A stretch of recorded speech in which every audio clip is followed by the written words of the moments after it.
Hi friends, என் ஸ்டைலில் ப்ரெட்டை வச்சு சூப்பராக ஒரு சில்லி பிரெட் எப்படி பண்ணலான்னு வாங்க பார்க்கலாம். ப்ரெட் இந்த ஓரத்தெல்லாம் கட் பண்ணிடலாம். நம்ம ஸ்லைஸ் போட்டுக்கலாம். ப்ரெட்டை கடாயில் ஒரு ஸ்பூன் எண்ணெய் விட்டுக்கலாம். இந்த ப்ரெட்டு ஸ்லைஸை இதில் போட்டு வறுத்துக்கலாம். லைட்டாக இந்த அளவுக்கு வறுத்து நம்ம பிளேட்டில் மாற்றிக்கலாம். கடாயில் 2 ஸ்பூன் எண்ணெய் விட்டுக்கலாம் ஃப்ரெண்ட்ஸ். 1/4 டீஸ்பூன் சீரகம், 1/4 டீஸ்பூன் சோம்பு ஃப்ரெண்ட்ஸ். பொடியாக நறுக்கின பச்சை மிளகா, வெங்காயம் பொடியாக நறுக்கினது, பொடியாக நறுக்கின தக்காளி, தட்டின இஞ்சி பூண்டு,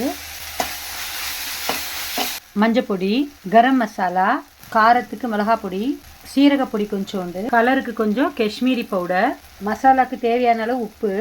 நல்லா வதக்கிக்கலாம். கொஞ்சமாக தண்ணி விட்டுக்கலாம். 2 மினிட்ஸ் மூடி வைக்கலாம். புதினா போட்டுக்கலாம். பொரிச்சு வச்சிருக்கிற பிரெட் ஸ்லைஸை போட்டுக்கலாம் ஃப்ரெண்ட்ஸ். பட்டர் இருந்ததுன்னா போடுங்க. அவ்வளோதான் ஃப்ரெண்ட்ஸ். சிம்மில் வச்சு கலரி விடலாம்.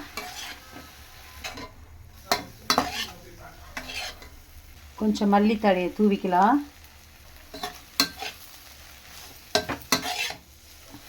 உங்களுக்கு காரம் இன்னும் ஸ்பைஸியாக வேணும்னா பெப்பர் தூவிக்கோங்க. பிளேட் பண்ணிக்கலாம் ஃப்ரெண்ட்ஸ். Bread chilli ready. என் ஸ்டைலில் பிரெட் சில்லி ரெடி ஃப்ரெண்ட்ஸ். நீங்களும் ட்ரை பண்ணுங்கள். பாய்.